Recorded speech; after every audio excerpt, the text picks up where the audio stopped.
Bonjour, alors aujourd'hui nous allons méditer sur l'Évangile de Jésus-Christ selon Saint Jean au chapitre 10, les versets 1 à 10.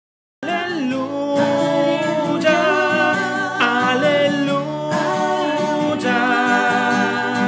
gloire à toi, ô Seigneur. En ce temps-là, Jésus déclara: Amen, Amen, je vous le dis, celui qui entre dans l'enclos des brebis sans passer par la porte, mais qui escalade par un autre endroit, celui-là est un voleur et un bandit. Celui qui entre par la porte, c'est le pasteur, le berger des brebis. Le portier lui ouvre et les brebis écoutent sa voix. Ces brebis, à lui, il les appelle chacune par son nom et il les fait sortir. Quand il a poussé dehors toutes les siennes, il marche à leur tête et les brebis le suivent car elles connaissent sa voix.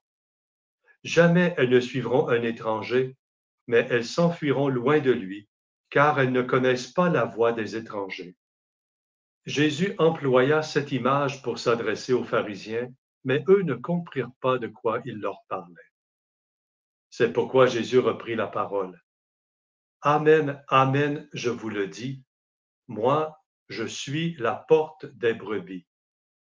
Tous ceux qui sont venus avant moi sont des voleurs et des bandits, mais les brebis ne les ont pas écoutés. Moi, je suis la porte. Si quelqu'un entre en passant par moi, il sera sauvé. Il pourra entrer, il pourra sortir et trouver un pâturage. Le voleur ne vient que pour voler, égorger, faire périr. Moi, je suis venu pour que les brebis aient la vie en abondance.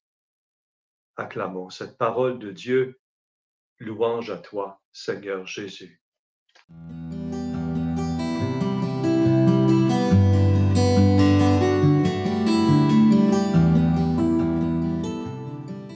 C'est une belle parabole que nous entendons ce matin, une belle image que Jésus utilise pour parler de lui.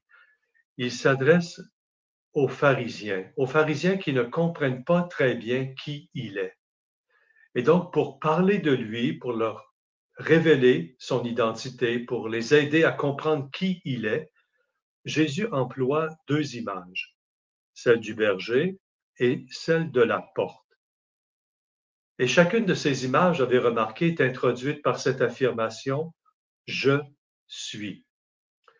Ces deux petits mots résonnaient très fort pour les pharisiens parce que « Je suis », c'est ainsi que Dieu s'était présenté à Moïse dans le buisson ardent, vous vous en souvenez. Une première image donc, celle du bon berger. Une image qui était familière pour les Juifs puisque les prophètes de l'Ancien Testament l'avaient utilisée pour décrire le Messie. Le Messie serait le bon berger d'Israël, en opposition bien sûr au mauvais berger qui représentait pour Israël un danger. Jésus donc s'identifie à ce bon berger. Le bon berger fera preuve de sollicitude, de miséricorde, alors que les mauvais bergers ne cherchent que leur intérêt personnel et souvent en se servant du peuple pour leur propre intérêt. Au contraire, le bon berger ira jusqu'à donner sa vie pour ses brebis. C'est ce que Jésus fera. Alors que devant le danger, le mauvais berger, lui, se sauve. Mais quelle est la caractéristique la plus forte, la plus importante d'un bon berger? C'est qu'il connaît ses brebis. Ces brebis sont au centre de sa préoccupation. Elles sont en fait son bien le plus précieux. Alors que le berger mercenaire, le berger engagé pour faire le travail, lui ne connaît pas les brebis. Elles sont pour lui un troupeau anonyme. Connaître. Connaître dans la Bible a un sens très profond.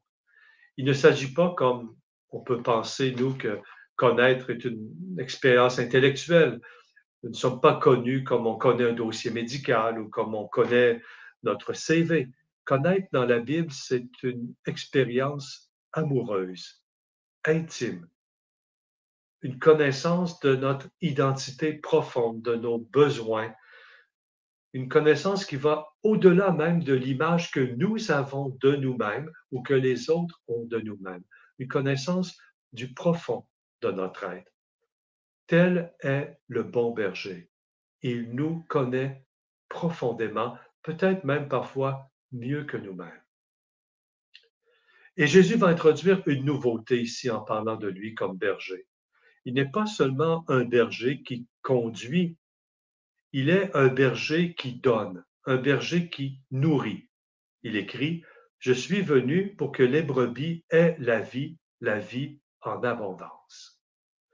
La vie en abondance, ce n'est pas une vie superficielle, ce n'est pas non plus seulement une vie pour l'éternité, c'est une plénitude de vie pour maintenant, une vie digne, une vie ouverte, une vie libre dès maintenant, une vie qui rend capable de traverser les difficultés, de traverser les épreuves et ultimement de traverser la mort. Une vie qui est une porte. Et voilà la deuxième image que Jésus emploie ce matin, aujourd'hui, cette porte. Amen, amen, je vous le dis, moi, je suis la porte des brebis. Ailleurs, il dira dans l'Évangile, je suis le chemin. Il est celui qui ouvre pour nous un nouvel avenir, qui nous fait sortir de nos enfermements, sortir de nos égoïsmes, comme autrefois Moïse avait fait sortir le peuple hébreu de l'esclavage en traversant l'épreuve de la mer Morte. Il nous fait sortir et sortir vers une terre nouvelle, vers une nouvelle manière de vivre qui sera celle des béatitudes. En terminant cette réflexion, je vais vous offrir à vous tous et à vous toutes, ainsi qu'à toutes les personnes qui vous sont chères, toutes les personnes que vous portez dans votre cœur, ma bénédiction. Que Dieu Tout-Puissant vous bénisse et vous garde, lui qui est Père, Fils et Saint-Esprit, et que le bon berger vous accompagne. Amen.